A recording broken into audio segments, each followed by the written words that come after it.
Okay. The,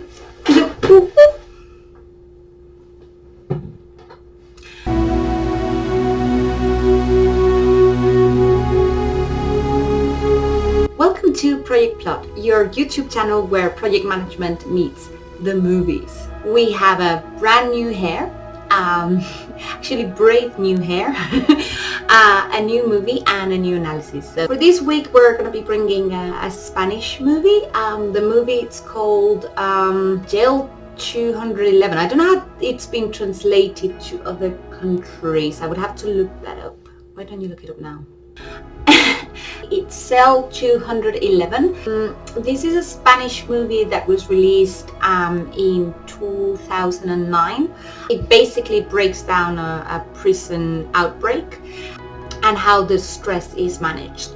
It's definitely worth your while. So if you haven't seen it, go and see it. I know it's Spanish. I know sometimes our movies don't get translated or they don't get the broadcast that it should, but this one in particular, it's super good, super entertaining, loads of action, loads of really interesting characters, so it's worth it, so go for it. As always, warning sign, I have to do spoilers. This is a movie from 12 years ago, so maybe you've seen it. If you haven't, stop now, go watch it, come back. If not, just stay, and if I spoil the movie, well, you might decide that you want to watch it afterwards. You never know. This movie has been a little bit more difficult than the other reviews that I've been doing. On other reviews, it's been super easy to break it down and see what belongs to project management and what doesn't.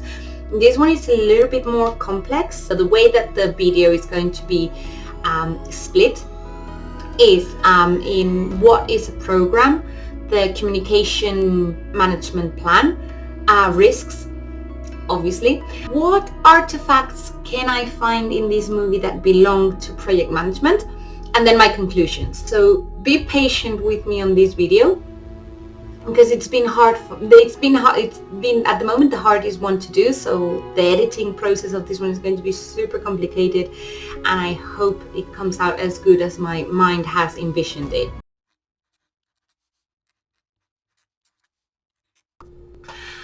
So first of all, what is a program? So most of you, especially if you're not into the project management world, for you a program will be what you see in television or what you install on your computer. In project management, it's another thing altogether different.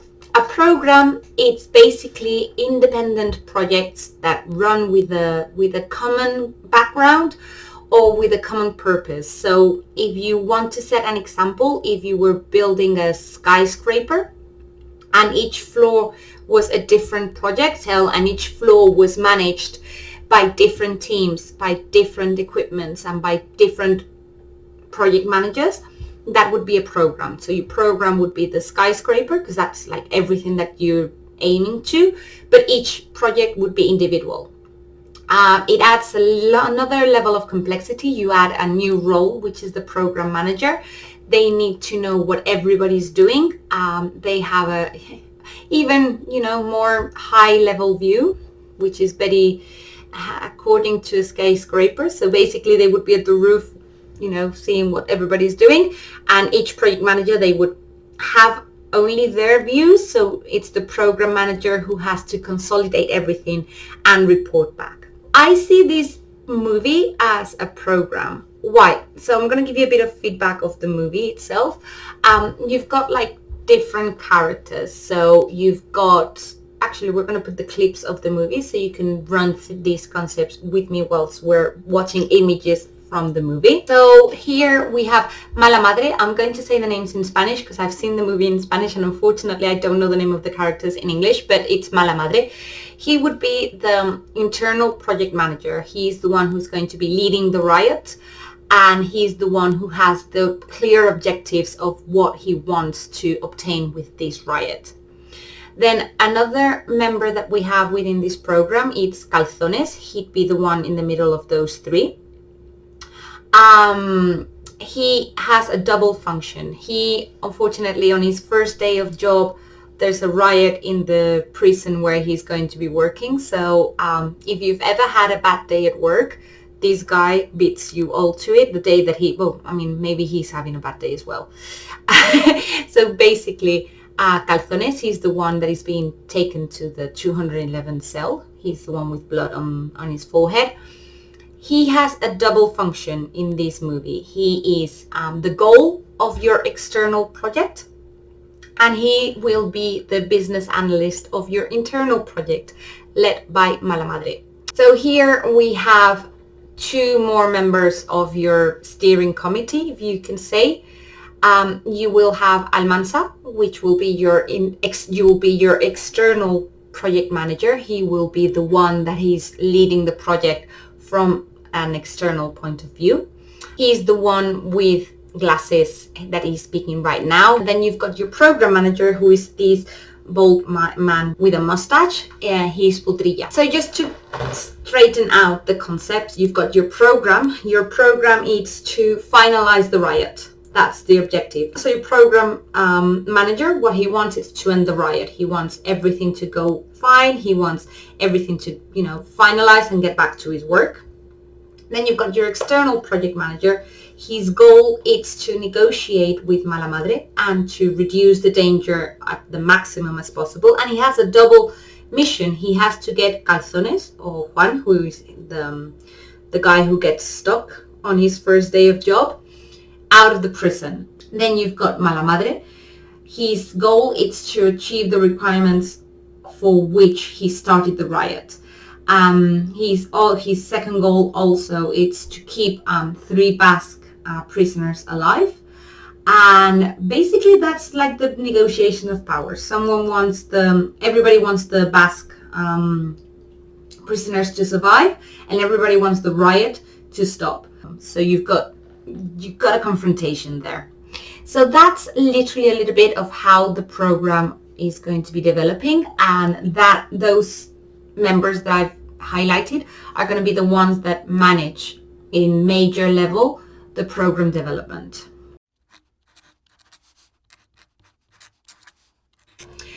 Next up, it's your communication management plan.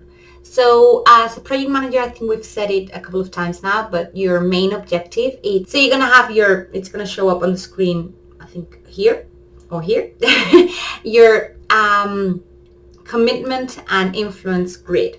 So once you have that, what you'll do, you'll put your stakeholders in that grid, and depending where they are, you will communicate with them in a different manner. It's not the same to have a high influence than a high commitment, so you need to know how to bring those people to your side to make the project a success. Why is that? Because each project manager, Mala Madre and Almanza, are going to have different influences and different positions and different objectives. It's also the program manager to align that, but at the end of the day, each project manager is going to work for their own success. And that's a little bit on that's the theory on how you should establish the communications. So we're going to go back to the movie and we're going to see some examples of some communications that are really well done and some that are not that well. So here we have a very good example of a clear communication between the project manager and the business analyst. In this moment, he's performing as a business analyst for Mala Madre. In order to survive, everybody has to do what they have to do. And they have a really good communication. I think this is a good example on how a business analyst can provide insight and a lot of details. They can perform their tasks in the best possible way. And this is really well portrayed in the movie. You can see them speaking backwards and forwards. And even though they're enemies without even knowing it, they have this really intimate relationship between them. And that helps on getting some mutual goals that ultimately help both of them. Now we go for another example of communication. Now, Almanza is the project manager, and obviously because they are imprisoned, he performs as the eyes to the outside. He needs to have super clear communication, and he needs to be as honest as possible to keep a level of trust. Because if you haven't got trust in project management, you're lost. If they don't believe your word, that's what you have. You have some spreadsheets, you have your Excels, you've got your reports, but if nobody believes what's in them, you have no power as a project manager. And this is exactly what happens with this role. This is something that happens in the real world, or at least I've seen in the real world. People who are not they don't have the credentials or they don't have the training required to be project managers. They are placed as project managers because they have in the past been very good they've been subject matter experts. They've maybe coordinated a small activity, or maybe they were the only resource available and they've been placed there. So you get someone who thinks they can manage a situation, and here we're talking about lives and riot and everything that's going on, and this person makes a mistake that I think it's of a very junior project manager, which is, oh yes I will, oh yes, this is getting on their way, oh yes, of course you want 500 kilograms of cocaine, which is something that happens in the movie, and it's like, yeah, we've got it. It's like, no you don't. There's no problem saying, look, we don't have this, we have to prepare, we need to give us a week, or no, it can't be achieved. This is something that he doesn't do at any given moment of the movie, and that basically makes him an untrustworthy project manager. Actually, when you get to a point in the movie, Mala Madre is like, no, I don't want to speak to you, I don't trust you. That's it, you've lost everything you can as a project manager. And in a very stressful situation as this, where you have a very tight deadline, where you have to get as minimum damage as possible, your trust is everything. So this is a very clear example of a project manager that has been placed there without being a project manager. And then we have Utrilla. There's not a very specific clip where I can display this, but it's very obvious that he has his own goals that are not aligned with the projects. He performs what he wants, when he wants, and how he wants. This is an example, this character that's appearing on screen with the tank top. He has an informal communication channel. We can see it on another clip. As a project manager, you should not have informal communication lines, because at the end, this is what generates rumors, what they get, like filtered information or first privilege information. He's got this outside the prison, so he's bringing information outside and inside, and he's messing with the external and the internal project manager. They both know it and they allow it. This leads to, again, a lot of situations where everybody stops not trusting each other. As a project manager, you need to reduce or eliminate as many informal communication channels as you can. Another informal channel that you can see in the movie, it's the hairdresser. Problem is, in this movie, is that the hairdresser, there's only one, and he has a lot of gossip from everybody in the prison. Obviously, one thing that they didn't know is that he also cut the hair to the program and external project managers. So he's sharing information all across different channels, different areas, different hierarchies, which also leads to a lot of confusion. And actually, it's one of the motivators of the movie. Within the movie, there's three Basque, there's three Basque prisoners. Basically, everybody wants them to be alive, so the internal project manager uses them as a threat, and the external project manager needs to keep them alive. It's the hairdresser who tells Mala Madre that the Basque prisoners are still in the prison. Risk management. It's one of my favorite topics. Risks are often so overlooked. There's just there's no planning. I think it's mostly because we don't usually have time to foresee what we are going to do for something that it's probably not going to happen. It's like, when we get there, we'll plan it.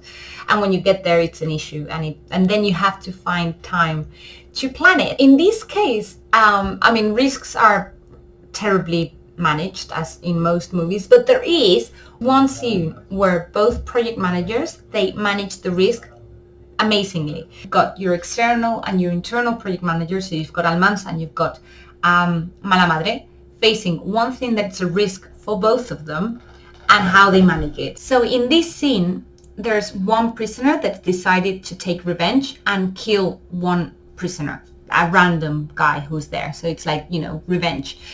The risk here is that both the external and internal project managers think that they've killed a Basque prisoner. The way that Almanza has, it's to minimize the risk. So if one's dead, you've got two remaining. So he decides to bring the forces, the SWAT team. On the other side, Mala Madre needs to avoid the SWAT team to go in. So here they have to work at the same time. So here we've got two risk strategies happening at the same time, managed by the business analyst. So the way that it works, it's they find a resolution from Mala Madre, the internal project, which is to bring out the 3 Basque prisoners so they know that there's no risk. In that case, the resolution of the risk, it's none, so it hasn't become an issue. I think this is really well done because it displays how you can plan, react, and mitigate or avoid a risk at the same time within a program. Then, of course, there's loads of other scenes where the risks are not correctly managed. And again, most of those problems, I find them from lack of communication.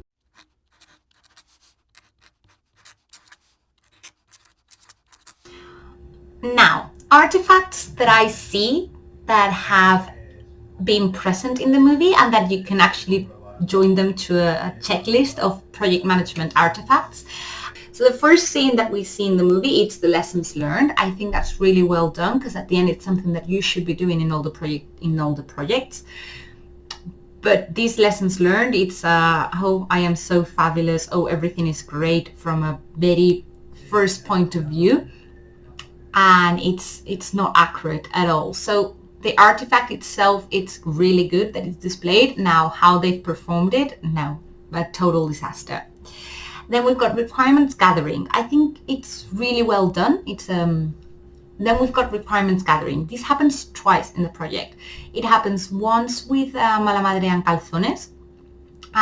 It's at the beginning of the movie and they're basing the initial requirements, which are going to be given to Almanza, to the project manager, and they detail exactly what they want, where they are, and what they need to get there. And that's really well done.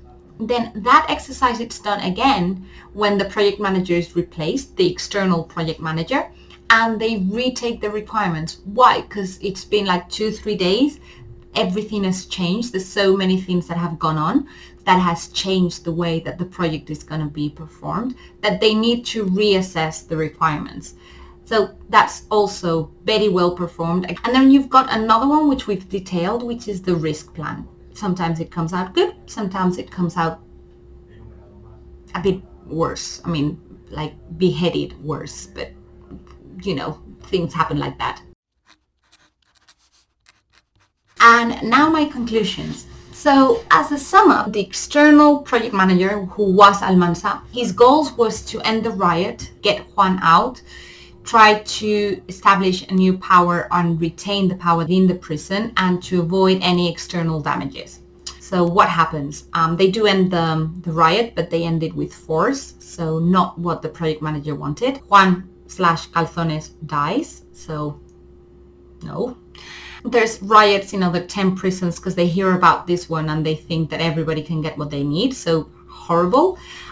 Everybody in the internal prison government dies and they absolutely lose control over the entire situation, so 4 out of 4. Not well performed. Now, from the internal project manager, he had, so this is Mala Madre, so he had another objective. He had to improve the prison's state and living conditions, to not kill the Basque prisoners, to gain power. Summary, the SWAT team goes in and removes him from power, eliminating the riots, so he doesn't get that. Obviously, he's not going to get any of the requirements that he wanted. There's so many collateral damage, like basically all of his friends die. So, well, friends, if he had all of his colleagues and his power and influence disappear at the end of the movie. So again, a total disaster. And for Calzones, well, he dies. So any objective that he had, well, he dies, his wife dies, his unborn child dies. He kills a prisoner. Well, he kills the guard. So basically, even if he'd survived, his life was going to be hell and misery. So I'd say that nobody gets their goal. So as a program, it's a total failure. As a movie, it's amazing. I really enjoy the movie, and I think that the ending is so crude that it makes it even better. Because sometimes we're used to having like happy endings, and because it isn't, I think it's more real, and it gives you a sense of shit, things could have been much better.